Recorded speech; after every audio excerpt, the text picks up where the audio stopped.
Hello everyone, मीमांसा study की online class में आप सभी का स्वागत है।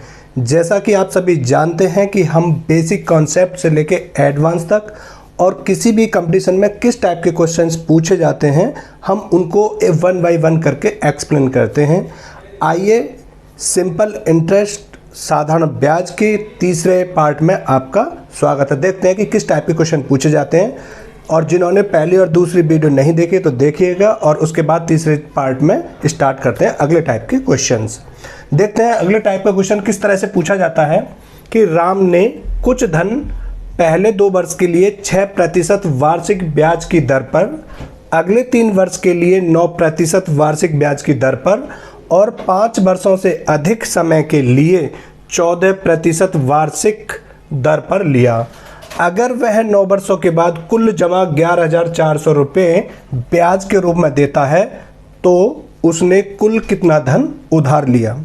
प्यारे साथियों, अगर इस तरह का कोई क्वेश्चन आता है तो सबसे पहले हम देखते हैं कि इसको बहुत टाइप से करते हैं, लेकिन हम शॉर्ट तरीका बता रहे हैं कि सबसे अच्छे आसान तरीका से कैसे करते हैं। सबसे पहले इस टाइप के लिए देखते हैं कि कितना धन लिया है। तो कुल जो धन लिया है ब्याज के रूप में कितना लिया है, 11,400 ब्याज के रूप में लिया है। ठीक है, यानी ब्याज लिया है। ठीक, कितने वर्ष के लिए? अगर वह 9 वर्ष के लिए ले रहा है, बात क्लियर है, यानी 9 वर्ष में 11,400 ब्याज होता है। तो देखो 2 वर्ष के लिए यहाँ पे दिया, 2 वर्ष के लिए यहाँ पे लिया, अगले 3 वर्ष ये यानी 2 और 3 5 और फिर 5 वर्षों से अधिक के लिए टोटल कितना दे रहा है 9। इसका मतलब 5 वर्ष से अधिक के लिए इसका मतलब हो गया 4 वर्ष। बात क्लियर है। अब इस क्वेश्चन को क्या काम करेंगे, मैंने एक फॉर्मूला बताया है कि आप जब भी कोई क्वेश्चन करो तो प्रतिशत ब्याज निकाल लो, यानी प्रतिशत ब्याज बराबर होता है RT%। ये हर जगह आपका काम करेगा। तो RT% निकालने के लिए क्या काम करेंगे, जो पहला जो दे रखा है यानी कि 2 वर्ष के लिए 6%, इन दोनों की गुणा करेंगे तो कितना आ गया 12%। धन अगले 3 वर्ष के लिए ये वाला, अगले 3 वर्ष के लिए कितना का 9 तिया 27% प्लस ये कितना है 4 वर्ष के लिए ये कितना है 14%। तो 9 चौक 56%। तो टोटल ब्याज कितनी हो गई आपकी 56%। टोटल कितनी लगा हो गई आप देखो 12 और 27 39 और 39 को इसमें जोड़ दीजिए तो कितना हो गया 39 का ये गया 40 में हो गया, 40 और 55 यानी कि टोटल पैसा हो गया, ब्याज हो गया आपका 95%। और वो कह रहा है कि ब्याज जो है 11,400 रुपये, यानी प्रतिशत ब्याज बराबर कितनी है, प्रतिशत ब्याज बराबर आपकी होगी 95%। जो 95% आपकी प्रतिशत ब्याज हो गई। वो कह रहा है कि और टोटल उसने 11,400 रुपये ब्याज के रूप में लिया, यानी कि प्रतिशत ब्याज बराबर ये है, यानी कि 95% बराबर कितना है 11,400।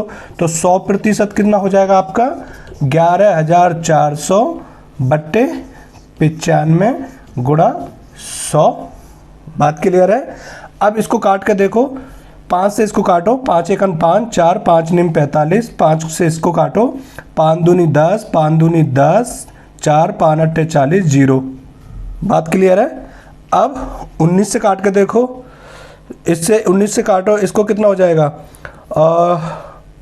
कितना हो जाएगा 19 से काट के देखिएगा कि अब इसको देखो, काट के देखो, 19 से एक बार काटा 19 और 19 से इसको काटेंगे तो कितना हो जाएगा 19 से कम 19 3 बचा, 19 दूनी 38 0 120 बार और टोटल 120 में जब 100 की गुणा करेंगे तो कितना हो गया 12,000। यानी 100% जो धन है वो आपका 12, यानी उसने जो कुल धन उधार लिया वो 12,000 रुपये उधार लिया। साथियों, बहुत ही सिंपल तरीका है। पूरा परसेंटेज वाले चैप्टर के हिसाब से अगर आप क्वेश्चन को करेंगे तो एक ही फॉर्मूला, यानी कि प्रतिशत ब्याज बराबर RT। आपको SI बराबर PRT/100 वाले फार्मूला या और कोई फार्मूला यूज़ करने की ज़रूरत ही नहीं है। मैंने पूरे चैप्टर को सिर्फ एक ही फार्मूला से कर रहा हूँ। चाहे किसी भी टाइप का क्वेश्चन आ रहा है कि प्रतिशत ब्याज बराबर RT। देखो इसका सबसे अच्छा तरीका क्या है कि इसमें सबसे पहले देखो ये क्या दे रखा है, कुल्लू ब्याज उसने 11,400 रुपये दिया, यानी ब्याज दिया। अगर टोटल कितने समय में दिया, 9 वर्ष में दिया, बात के लिए यानी टोटल 9 वर्ष के लिए लिया और इतना ब्याज दिया। तो हमें प्रतिशत ब्याज निकालना, तो क्या करेंगे, कितने समय के लिए दिया, 9 वर्ष के लिए, तो ये 2 वर्ष के लिए यहाँ दे दिया, 3 वर्ष के लिए दिया। यहाँ पे एक थोड़ी सी कन्फ्यूजन आता है कि 5 वर्षों से अधिक समय के लिए, जो 5 वर्षों से अधिक समय के लिए क्या करोगे, इन दोनों को जोड़ दोगे और ये देखोगे ये 9 वर्ष के लिए, 2 और 3 5 है लेकिन 9 है, तो 9 में से क्या है, ये 5 वर्ष अधिक के लिए कितना बचा, 4 वर्ष, तो ये 4 वर्षों के लिए उसने दिया है ना। उसके बाद में क्या काम करेंगे कि इसकी और इसकी, यानी RT बराबर क्या होता है, रेट और टाइम, यानी कि टाइम ये रहा, रेट ऑफ इंटरेस्ट आपका ये रहा, 6 दूनी 12%, फिर 3 का 9%, 9 या 27%, प्लस 4 यहाँ है, 14 चौका 56%, जोड़ेंगे तो 95%, यानी प्रतिशत ब्याज बराबर 95। और 95 किसके बराबर है, 11,000 का, 95% बराबर 11,400, 100% 11,400 बट्टे 95, और इसको काटेंगे तो 12,000 आ गया। जब भी साथियों आप इसको एग्जाम में करेंगे तो लिखने की जरूरत नहीं है, डायरेक्ट क्वेश्चन पेपर पे, यानी कितना करेंगे, 9 वर्ष के लिए तो इसको देख लेंगे, अच्छा ये 2 यहाँ आ गया, 3 यहाँ, 5 वर्ष 9 के लिए, यानी ये 4 हो गया। ऐसे सोचेंगे, डायरेक्ट ये सब करने की जरूरत ही नहीं है, पेपर पे करोगे 2 की 6 में, यानी पेपर पे लिख दोगे ये 12% हो गया, और ये 9 या 27% हो गया, और 14 चौका 56%। अब इसको जोड़ लो, 12 27 39, 39 और 56 95%, तो 95% यानी कि ये रहा 95%, 11,400। अब इसको 100% कर दो, 95 4 से इतना 100% आपका बाहर आ जाएगा। आई होप कि ये आपकी समझ में आ गया होगा। बढ़ते अगले, देखते हैं अगले टाइप का क्वेश्चन। अगले टाइप का क्वेश्चन बहुत, ये इस टाइप से बहुत पूछा जाता है एग्जाम्स में कि राम ने कोई धनराशि साधारण ब्याज की दर पर उधार ली। पहली शर्त है कि पहले 3 साल के लिए 6% वार्षिक ब्याज पर, अगले 5 साल के लिए 8% वार्षिक पर, और अगले 4 साल के लिए उसने 12% वार्षिक ब्याज पर ली। अगर उसने 12 साल के बाद या अंत में ब्याज के रूप में 5,040 रुपये अदा किया तो उसने कितना धन उधार लिया था। तो मैंने बताया था कि जो आपका फॉर्मूला वही यूज कर लीजिए। कौन सा फॉर्मूला बताया था मैंने, कि प्रतिशत ब्याज बराबर RT%। आपको हर जगह एक ही फॉर्मूला से पूरे चैप्टर को करना है। तो आप क्या काम करेंगे, ये जो है इसके डायरेक्ट करेंगे, 3 की मल्टीप्लाई 6 में करेंगे तो आपका कितना हो गया, 18%, कितना हो गया 18%। क्यों किया था, RT% निकालना है। R मतलब रेट ऑफ इंटरेस्ट, T मतलब ईयर मतलब समय। 5 साल के लिए कितना हो गया 8%, तो 5 की गुणा 8 में करेंगे तो कितना हो गया 40%। तो ये कितना हो गया, 4 की गुणा करेंगे इसमें 12 में तो 12 चौक 48%। डायरेक्ट आप वही कर लोगे। अब इसको तीनों को जोड़ दो तो कितना हो गया 48 और 40 88, 88 और ये कितना 18, 106% आपका ब्याज हो गया। 106% ब्याज किसके बराबर है, इसके। तो कैसे कर दोगे, 100 यहाँ लिख देते हैं, 106% बराबर किसके है, इस वाले अमाउंट के, तो 5,040 के बराबर है। तो 100% कितना हो गया आपका, 100% कितना हो गया 5,040 बट्टे 106 गुणा 100। इसको काट दो तो ये कितना से कटेगा, 2 से काटो तो 2 पंजे 10 3 बार, और इससे काटो 2 से तो 2 दूनी 4, 2 पंजे 10, 2 दूनी 4, इतने बार कट गया। जब इसको काटेंगे सॉल्व करेंगे तो कितना हो जाएगा, ये आ जाएगा 47 और 54.71 रुपीज़। इसको सॉल्व करके निकल के आएगा 47, यानी कि 4,754 रुपये 71 पैसे उसने उधार लिया। बहुत ही सिंपल है, दोबारा से इसको देख लीजिए साथियों कि जब इस फॉर्म में सवाल आएगा तो आपको आरटी निकालना होता है। तो आरटी के लिए क्या करेंगे, यहाँ पे जो टाइम दिया है इसकी इसमें मल्टीप्लाई करेंगे तो 18% हो गया, 5 की 8 में करेंगे तो 40%, सॉरी, और 4 की 12 में करेंगे तो 48%। इसको जोड़ दो, 18 और 40 आपका 58, 58 और 48 आपका 106%। ये 106% किसके बराबर है, इसके बराबर, क्योंकि ये आरटी है यानी प्रतिशत ब्याज है, तो ये प्रतिशत ब्याज 5040 रुपये, यानी 106% बराबर 5040 रुपये। तो 100% बराबर क्या होगा, 5040 बट्टे 106 गुणा 100। जब आप इसको सॉल्व करोगे तो you will get the answer 4754 rupees and 70 passage. तो आई होप कि आप इसको समझ गए होंगे।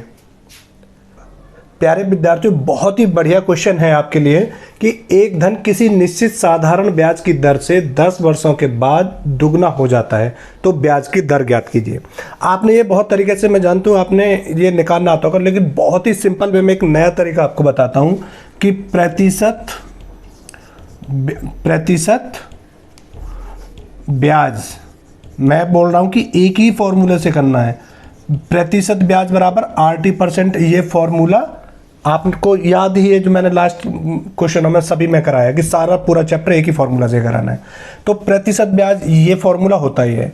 तो आपको मैंने बोला था कि अगर R निकालना हो तो RT के लिए T से भाग दे दो तो R निकल जाता है, और अगर मतलब दर परसेंट निकालना हो और टी निकालना हो तो आर के लिए यानी आरटी जो होता है इसमें आप आर से भाग दे दो तो आपका टी यानी कि समय निकल जाता है। यहाँ तक ये सब आप जानते हैं। अब आते हैं, बात करते हैं क्वेश्चन को, समझिए। एक धन किसी निश्चित साधारण ब्याज की दर से 10 वर्ष के बाद दुगना हो जाता है, तो ब्याज की दर ज्ञात कीजिए। भाई कोई धन है और वो अपने का दुगना हो रहा है। मान के चलो आपके पास 100 रुपये हैं और वो ब्याज दुगना हो रहा है, तो जब वो दुगना हो रहा है इसका मतलब क्या हुआ कि 100 रुपये तो ये हैं और 100 रुपये ब्याज के हो गए, यानी कि आपका जो प्रिंसिपल अमाउंट 100 रुपये है और जो सिंपल इंटरेस्ट है वो भी 100 रुपये है, तभी तो ये 200 रुपये हो गए, दुगना हो गया है नहीं। मतलब ये कॉन्सेप्ट को समझिए। फिर मैं आपको इसका बहुत शॉर्ट ट्रिक बताऊंगा कि हर जगह बहुत ही आप सिर्फ 1 सेकंड में क्वेश्चन को कर लेंगे।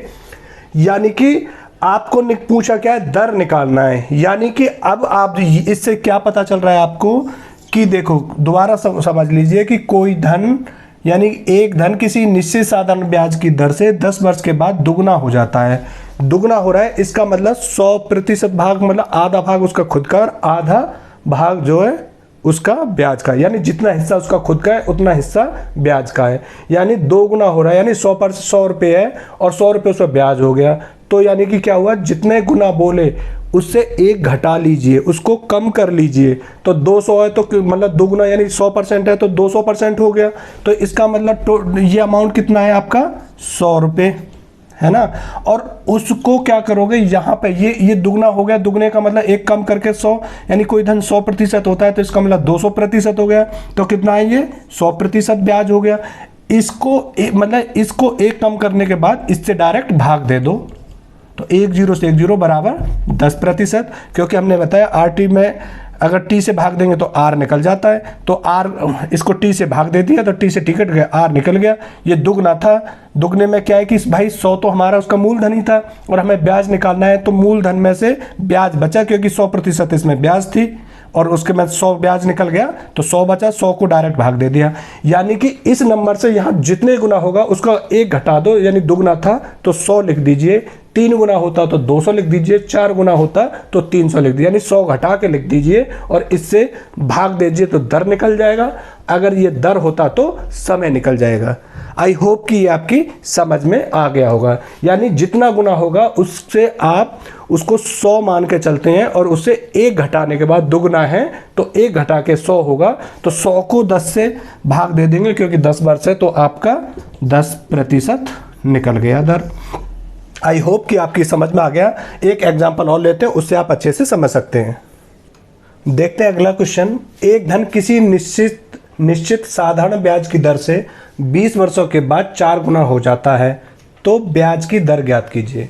साथियों यहाँ पे जो होता है, मैंने आपको फॉर्मूला तो बताइए, यहाँ पे जो होता है यानी 4 गुना, तो हम क्या काम करेंगे, 4 लिखा है तो इसको हम 300 कर देंगे। क्यों कर दिया, क्योंकि कोई भी धन अपने आप में 100% होता है। क्यों लिखा हमने, क्योंकि कोई भी धन मान के चलो 100 रुपये है तो वो 4 गुना होगा, तो 4 गुना यानी 400। तो इसमें ब्याज पूछ रहा है ना, तो ब्याज इसमें कितनी, भाई 100 रुपये हमारा मूलधन किसी से उधार लिया, ब्याज इसमें कितनी हो गई, तो 300 रुपये ब्याज हो गई ना, क्योंकि 100 रुपये तो था ही, तो 4 गुना हो गया, तो 4 गुना हो गया, तो इसका मतलब ब्याज इसमें 300 रुपये ही। तो यहाँ पे जितना लिखा होगा उससे एक कम 100, यानी 4 गुना है तो 300, 5 गुना है तो 400, 6 गुना है तो 500, यानी 100 कम करके 2 जीरो लगा देते हैं। और यहाँ पे वर्ष दे रखे हों, चाहे दर दे रखे हों, कुछ भी दे रखा हो, जो अगर यहाँ वर्ष देंगे तो दर पूछेगा, और अगर यहाँ दर देंगे तो समय पूछेगा। ठीक है, तो यहाँ जो भी दे रहा है उससे आप दे दो भाग, इससे इसे काट देंगे तो कितना जाएगा, 15% आपका आंसर आ गया। दोबारा देख लीजिए कि यहाँ जो भी कुछ होगा, जैसे 4 गुना है तो 300 बट्टे इससे भाग दे दो, यानी कि यहाँ जो भी होगा उससे एक कम जीरो लगा के भाग दे दीजिए, तो आपका सॉल्यूशन हो जाएगा। बात क्लियर है। चलिए बढ़ते हैं अगले क्वेश्चन की तरफ। अगले क्वेश्चन में क्या कह रहा है कि एक धन किसी निश्चित समय में 10% साधारण ब्याज की दर से 3 गुना हो जाता है। तो आपको 3 गुना हो रहा है तो 1 गुना इसमें क्या है, इसका मूलधन ही है, तो ये कितना हो जाएगा, मैंने कहा जितना हो रहा हो उससे 1 घटा के 2 जीरो लगा देते हैं, यानी 100 क्यों लगाते हैं, क्योंकि 100% हो रहा है, इसका मतलब 3 गुना 300% होगा, तो एक पार्ट उसमें मूलधन का है, तो ब्याज कितना है 200%। तो प्रतिशत ब्याज 200% है ना, जो मैंने फॉर्मूला बताया था कि प्रतिशत ब्याज बराबर RT% है ना। अब इससे चाहे आर की वैल्यू निकालनी हो या टी की, बस उसी से भाग दे दो। यानी अब क्या हुआ, दोबारा देख लीजिए, एक धन किसी निश्चित समय में 10% साधारण ब्याज की दर से 3 गुना हो जाता है, यानी एक पार्ट उसका मूलधन है, 2 पार्ट उसका वो है, तो यानी जितना यहाँ दे रखा उससे एक कम 100 लगा देते हैं, यानी 3 गुना है तो 200, 4 गुना होता तो 300, 5 गुना होता तो 400, यानी कि 100 घटा के लगा देते हैं। तो क्या होगा, 100 घटा के लगा देते हैं, तो यानी कि जब 3 गुना है तो 200, अब 200 को 10 से भाग दे दो, तो 0 से 0 बराबर 20%। आंसर आ गया। कितनी जल्दी से आंसर आ गया, देखा कि आपका 10% यानी 3 गुना था, 3 गुना का 200 कर दिया और 10 से भाग दे दिया। आई होप कि ये आपकी समझ में आ गया होगा। बढ़ते अगले क्वेश्चन की तरफ। अगले टाइप का क्वेश्चन जो एग्जाम में बहुत पूछा जाता है और थोड़ा सा एडवांस लेवल का क्वेश्चन है। श्याम ने 12,000 रुपये की एक राशि 10% की दर से साधारण ब्याज पर तथा दूसरी रकम यानी धनराशि 20% की दर से साधारण ब्याज पर निवेश किया गया। कुल निवेश की गई राशि पर कुल ब्याज 1 वर्ष के अंत में 14% अर्जित किया गया। तो कुल कितनी राशि का निवेश किया गया, यानी कि एक जो की गई वो 12,000 की गई, दूसरी का पता नहीं है, दूसरी वाली रकम का हमें नहीं पता, जो कि 20% पे दी गई है। इस तरह का सवाल करने के लिए बहुत ही आसान तरीके से आप क्या काम करोगे, जो पहला प्रतिशत कितना है 10, तो पहली राशि 10%, दूसरा निवेश कितना है 20% पर ली गई है, यानी कि और दोनों का एक साल में, ये देखो एक साल में कितना प्रॉफिट हो रहा है, एक साल में 14% का प्रॉफिट हो रहा है। तो ये देखो अगर इससे और इसके बीच में जो डिफरेंस कितना है, इसका 4%, और इसका 20 और 14 के बीच में कितना का अंतर है 6%। और इसको अगर काटो क्योंकि 4 है, इसको मतलब ऐसे और छोटे में कर दो जो कि डिवाइड ना हो सके किसी और से, तो ये कितना हो जाएगा 3 और ये कितना हो जाएगा 2। इसका और फैक्टर नहीं हो सकते, ठीक है। हमको पता है जो 10% लिया गया है वो कितने लिया है 12,000, और 10% का इसका जो इसके रेस्पेक्ट में मान कितना है 3, यानी कि 3 इकाई का मान कितना है, 3 इकाई का मान कितना है आपका बराबर 12,000 रुपये। ठीक, तो टोटल कितना है 3 और 2 5, तो टोटल इकाई कितना है आपका, यानी टोटल यूनिट कितना है, यानी कि आपका 12,000 कितनी का 3 का गुणा 5, तो इससे कितना ये 4 बार, यानी कि 4,000 और 4,000 की 5 में गुणा करेंगे तो टोटल 20,000 रुपये का निवेश किया गया। दोबारा समझ लीजिए कि साथियों इस तरह का क्वेश्चन आता है तो पहला परसेंटेज को लिख लेते हैं, दूसरे परसेंटेज को लिखते हैं और साल में होने वाली टोटल आय को यहाँ लिख लेते हैं, फिर इसका जो भी अंतर होता है उसको यहाँ लिख देते हैं और इसका अंतर होता है इसको यहाँ लिख देते हैं। फिर देखते हैं अगर इसके कोई फैक्टर तो नहीं हो पा रहा, इससे छोटा, सबसे छोटे फैक्टर में कर लेते हैं। तो इसको 2 से डिवाइड करेंगे 3 आ गया, इसको 2 से डिवाइड करेंगे तो 2 आ गया। अब देखो कि हमें इसके लिए कितना हो गया 3 और इसके लिए कितना हो गया 2 हो गया। यानी देखो 3 इकाई यानी 10% पे 3 इकाई है, तो 3 इकाई बराबर हमने 12,000 रुपये यहाँ लिया गया है और 20% के लिए 2, तो यानी 3 इकाई बराबर 12 है, तो 1 इकाई बराबर 4,000 और टोटल 3 और 2 5 इकाई, तो 5 इकाई बराबर, या तो ऐसे कर लो 1 इकाई का मतलब यहाँ से कितना जाएगा 4,000, 5 इकाई का मतलब 20,000, या ऐसे नहीं कर सकते तो 12,000/3 क्योंकि 3 इकाई गुणा 5 इकाई बराबर 20,000। इस तरह से भी इसका सॉल्यूशन कर सकते हैं बहुत आसान तरीका से। बढ़ते हैं अगले क्वेश्चन की तरफ। अगला क्वेश्चन देखते हैं। एक व्यक्ति ने 15,000 रुपये की एक राशि 5% की दर से साधारण ब्याज पर तथा दूसरा धनराशि 10% प्रति वर्ष की दर से साधारण ब्याज पर निवेश किया गया। कुल निवेश की गई राशि पर कुल ब्याज 1 वर्ष के अंत में 7% अर्जित किया गया। तो कुल कितनी राशि का निवेश किया गया। साथियों इस तरह का जब क्वेश्चन आता है तो ये 1% 5 है और 1 है 10, तो इसको क्या करेंगे, पहला परसेंटेज को ऐसे लिख लिया आपने, दूसरा परसेंटेज 10% है तो ऐसे लिख लिया। अब 1 साल के बाद में जो टोटल नेट प्रॉफिट हो रहा है वो 7% हो रहा है।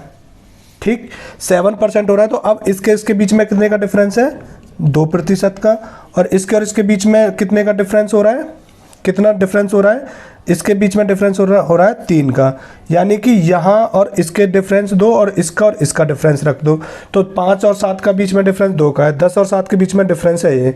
अब देखो जो 5,000% पर ली गई है वो 3 यूनिट आ रहा है, मान लो इसको हम पूरी यूनिट मान लेते हैं, तो 5% पर कितना लिया है 15, यानी कि 3 यूनिट यानी 3 इकाई का मान कितना हो गया, 3 इकाई का मान यानी कि आपका 15,000 रुपये, क्योंकि 5% पर 15,000 है। ये जो निकल कर आएगा, अगर इसके परसेंटेज में जो यहाँ आएगा इसको इसके लिए मानेंगे और इसका जो आएगा इसको मानते हैं। ठीक है, यानी 3 इकाई का मतलब 15,000 रुपये, तो 1 इकाई का मतलब 5,000, और टोटल इकाई कितनी है 3 और 2 5, तो जब 1 का 5,000 है तो 5 इकाई का मान कितना हो जाएगा, यानी कि 1 का जब 5 है तो 5 का मतलब, हाँ तो क्या हुआ कि जब 3 इकाई बराबर 15,000 रुपये तो 1 इकाई बराबर 5,000 और 5 इकाई बराबर 25,000, या ऐसे नहीं कर सकते, जब 3 इकाई बराबर 15,000 है तो 5 इकाई बराबर 15,000/3 गुणा 5, तो 3 पंजे 15 यानी कि 5,000 बराबर 25,000। तो टोटल निवेश की गई राशि कितनी हो गई 25,000। यानी इस टाइप का अगर कोई भी क्वेश्चन आए तो पहले परसेंटेज को फिर दूसरे परसेंटेज को होने वाले प्रॉफिट को लिखेंगे, इसका डिफरेंस यहाँ लिखेंगे, इसका डिफरेंस यहाँ लिखेंगे, फिर इस परसेंट के रेस्पेक्ट में ये इसको यूनिट मानेंगे, इस यूनिट की वैल्यू इस वाली रकम से रख देंगे, तो 3 यूनिट यानी 3 इकाई बराबर 15,000 रुपये। तो टोटल कितना निवेश किया है 3 यूनिट, ये 2 यूनिट यानी टोटल 5 यूनिट, तो 5 यूनिट बराबर 15,000/3,000, 3 बट्टे गुणा 5 यानी 15,000/3 गुणा 5, ये 15,000 हमने यहाँ से ले लिया, गुणा 5 बराबर टोटल आपकी जो निवेश की गई राशि है वो 25,000 रुपये है। आई होप कि ये भी आपकी समझ में आ गया होगा। अगला बहुत इंपॉर्टेंट क्वेश्चन है, एग्जाम में पूछा जाता है। एक निश्चित समय में एक धनराशि 10% ब्याज की दर से 3,500 हो जाती है और यह धनराशि 8% ब्याज की दर से 3,000 हो जाती है, तो समय ज्ञात कीजिए। पहला हमने कहा था कि प्रतिशत ब्याज, तो प्रतिशत ब्याज के लिए क्या है, आर हम आपका 10% है, समय नहीं पता, तो क्या निकालते हैं RT%, यानी कि आपका क्या निकालते हो RT% प्रतिशत ब्याज निकालते हो, लेकिन टोटल मिला के और ये वो 3,000 RT% तो प्रतिशत ब्याज प्लस आपका मूलधन 100 रुपये हो गया, मतलब प्रतिशत जो मूल अमाउंट है वो कंप्लीट मान लो 100% है भाई, प्रतिशत ब्याज आपकी RT%, जो आपने फॉर्मूला हमने बताया ना, प्रतिशत ब्याज बराबर RT% जो हम बताते आ रहे हैं, ठीक है। तो RT% बराबर क्या है, R आपका ये रहा, T आपको पता नहीं है, तो टोटल हो रहा है इतना, यानी आपका 100% अगर आपका वो है अमाउंट, उसमें RT% ब्याज जोड़ दी तो ये आपका कितना हो रहा है 3,500 रुपये, पहली कंडीशन। दूसरी कंडीशन में क्या कह रहा है कि यदि यह धनराशि 8% ब्याज की दर से 3,000 हो जाती है, तो अगर ये धनराशि की इसकी प्रतिशत RT निकालते तो कितना हो जाती, इसमें भी 100% जोड़ते तो ये कितनी हो रही है 3,000। ठीक, अब दो कंडीशन हो गया, दोनों कंडीशन को आपस में डिवाइड कर दो, इनकी वैल्यू पुट कर दो तो कितना हो जाएगा, वैल्यू पुट करो तो जी ये 3500 रुपये है ना, बराबर कितनी है 100, जो कि टोटल परसेंट मतलब इसका अमाउंट है, यानी ये 100% है वो अमाउंट, प्लस RT%, R कितना है आपका 10 है और T आपको पता नहीं है, ठीक है। और ये कितनी, इसकी वैल्यू कितनी है 3000, बराबर 100% कोई अमाउंट है, उसमें R कितना है आपका 8% और T आपको पता नहीं है। बात क्लियर है, यानी इसको आपने भाग दे दिया, यूँ मान के चलो, है ना।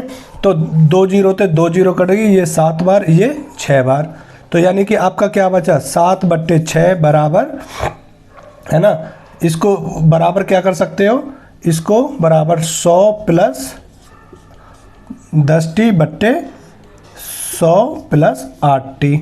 अब इसकी मल्टीप्लाई इसमें, इसकी मल्टीप्लाई इसमें कर दो और इसकी मल्टीप्लाई इसमें कर दो, तो कितना हो जाएगा इसका, तो ये हो जाएगा 7 की गुणा 100 में करेंगे तो 700 प्लस 7 8 56 t इक्वल टू 6 की गुणा इसमें करेंगे तो 600 प्लस 6 की गुणा 10t में करेंगे तो 60 t। अब t वालों को एक तरफ ले जाओ और न्यूमेरिक वैल्यू को एक तरफ, तो 60 t की तरफ इस 56 t को ले जाओ तो 60 t माइनस का 50, 60 बराबर 700 माइनस का 600, तो 60 में से 56 गया तो 40 यानी टाइम, और 700 में से 600 गया तो 100।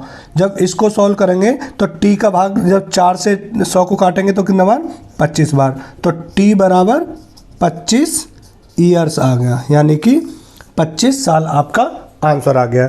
दोबारा से सुन लीजिए कि इस टाइप का अगर कोई सवाल आता है तो सबसे पहले RT निकालेंगे, तो 10% यानी कि एक निश्चित समय के लिए, निश्चित समय मान लो T है, 10% ब्याज की ब्याज से दर से इतना हो जाता है, यानी RT% प्लस 100% वो अमाउंट प्लस उसका अमाउंट का प्रतिशत ब्याज बराबर 3500 हो रहा है। दूसरी कंडीशन में 8% ब्याज की दर से 3000 हो रहा है, यानी RT% प्लस वो अमाउंट दोनों जोड़ के 3000 हो रहा है। तो क्या है, दोनों को आपस में डिवाइड कर दो, तो क्या होगा कि 3500/3000 बराबर 100, है ना। तो बराबर 100 प्लस 10t को भाग दे दो 100 प्लस 8t से, इसको काटो तो 7/6, इसकी ऐसे करके एक दूसरे में मल्टीप्लाई करो, इसको इधर ले जाओ, इसको इधर ले जाओ, तो कितना हो गया 700 प्लस 56t बराबर 600 प्लस 60t, यानी t वाले को एक तरफ ले जाओ, न्यूमेरिक वैल्यू को एक तरफ, तो 60 में से 56 गया तो 4t, और 700 में से 100 गया तो 100, 4 से 100 को काटो 25 बराबर 25 साल आपका आंसर हो गया। आई होप कि ये आपकी समझ में आ गया होगा। बहुत ही शानदार क्वेश्चन देखिए पूछा जाता है एग्जाम में भी। अगले टाइप का क्वेश्चन है, यदि कोई धन राशि साधारण ब्याज की दर से अपने मूलधन का 1/25 हो जाता है, यदि समय और वार्षिक दर समान हो तो ब्याज की दर ज्ञात करें। बहुत ही बेहतरीन क्वेश्चन है, उसी तरीका से मैं कराऊंगा जिस तरीका से आपको कराता हूं कि प्रतिशत ब्याज वाला फॉर्मूला लगा दो, बराबर क्या है RT%। ये हमेशा याद रखो, हर जगह काम आता है, ठीक है। ये फॉर्मूला आपको हमेशा यूज करना है। दोबारा से आप क्वेश्चन को करते हैं, कोई धनराशि साधारण ब्याज की दर से अपने मूलधन का 1/25 हो जाता है। 1/25 का मतलब क्या होता है, मैंने प्रतिशत वाले चैप्टर में बताया था। 1/25 का मतलब होता है 4%, यानी आपका साधारण ब्याज कितना हो गया 4%। RT वो कह रहा है यदि समय और वार्षिक दर समान है, यानी R और T जो है वो समान है, तो ब्याज की दर यानी कि R भी उतना ही है और T भी उतना ही है, ठीक है भाई, दोनों इतनी है। तो यानी क्या हो गया आपका, हम ऐसे लिख सकते हैं R इंटू R, है ना, R इंटू R, यानी कि R² बराबर 4% हो गया, यानी R की घात 2 बराबर 4, R की घात 2 बराबर 4 है ना। तो अगर इससे क्या करेंगे, या डायरेक्ट ही कर दो, इसको इतना लिखने की जरूरत ही नहीं थी, डायरेक्ट ही कर दो कि जब R² है तो ये कितना हो जाएगा, R² को जब इधर करेंगे तो 4 का वर्गमूल कितना हो गया 2%, है ना। तो कितना हो गया, यानी कि प्रतिशत ब्याज मतलब 4% हो गया, R इंटू R, है ना, और R की घात 2 बराबर 4% और R बराबर 2% की ब्याज की दर हो गई, 2% हो गई। तो ये बहुत ही अच्छी ट्रिक है, पहले तरीका से आपने कर लिया, यानी कि 1/25 का मतलब 4%। R इंटू R आपको पता है समय और दर वार्षिक दर समान है, तो R इंटू R होता है प्रतिशत ब्याज, तो 4% बराबर R इंटू R, है ना। ये परसेंट लिखने की जरूरत भी नहीं है, डायरेक्ट ही समझ जाया करो। तो R की घात 2 बराबर 4 और R बराबर 2% आ गया, क्योंकि दर तो खुद ही परसेंट में ही लिखते ही हैं। उसके बाद में इसको दूसरे तरीक़ा से आप करते तो कैसे करते हो कि P यानी 1/, साधारण ब्याज क्या है 1/25 P का, है ना, बराबर P इंटू R की वैल्यू कितनी है, दर और वो समान है ना, R है, तो T की वैल्यू भी R है बटे 100। आप ऐसे करते हो इस क्वेश्चन को, तो P से P कट गया तो कितना हो गया, इधर इस 100 को इधर लाएंगे तो 100/25 बराबर R की घात 2, और 100 से ये कटा 4 बार, तो यानी कि R की घात 2 बराबर 4 और R बराबर 2%। ऐसे करते। अब देखो RT परसेंट से क्या करता, RT दोनों समान है, समय और दर समान है, तो R इंटू आर यानी R की पावर 2 बराबर 4, तो R बराबर 2। आपको सॉल्व करने के लिए आप क्या करते, R इंटू आर बराबर 4, R इंटू आर बराबर 4, तो R बराबर, यानी आप तो लिखने की जरूरत ही नहीं थी ये सब इतना कुछ, आप डायरेक्ट ही करते। 1/25 मतलब 4%, समय और वार्षिक दर आपकी समान है, यानी R इंटू आर, तो यानी R की स्क्वायर बराबर 4, तो R बराबर 4 मतलब 2। आप विदाउट कैलकुलेशन के टिक मार जाते। दोबारा सुन लीजिए कि आप करते, जब इसको शॉर्ट में बिना कुछ किए कर सकते थे कि यदि कोई धनराशि साधारण ब्याज की दर से अपने मूलधन का 1/25 मतलब 4%, यदि समय और दर वार्षिक दर समान है यानी R इंटू आर स्क्वायर बराबर 4, तो R बराबर 2, आप ऐसे ही टिक कर देते 2%। तो आई होप कि आपको समझ में आ गया। जैसा कि हम आपको पहले बेसिक कॉन्सेप्ट से बताते हैं, फिर कितने टाइप्स के क्वेश्चन एग्जाम्स में पूछे जाते हैं जिससे कि आप किसी कम्पिटिटिव एग्ज़ाम को अच्छे से पास कर सकें। तो आपको, मुझे उम्मीद है कि ये सारे क्वेश्चन बेसिक और टाइप ऑफ क्वेश्चन आपको समझ आए होंगे, जो कि कंपाउंड इंटरेस्ट अब आगे नेक्स्ट क्लास में मैं आपको बताऊंगा। आज की क्लास में ये तीसरा चैप्टर था जिसमें मैंने साधारण ब्याज को सिर्फ एक फॉर्मूले से कंप्लीट कराया है। आई होप कि आपकी समझ आ गया होगा। धन्यवाद, थैंक यू।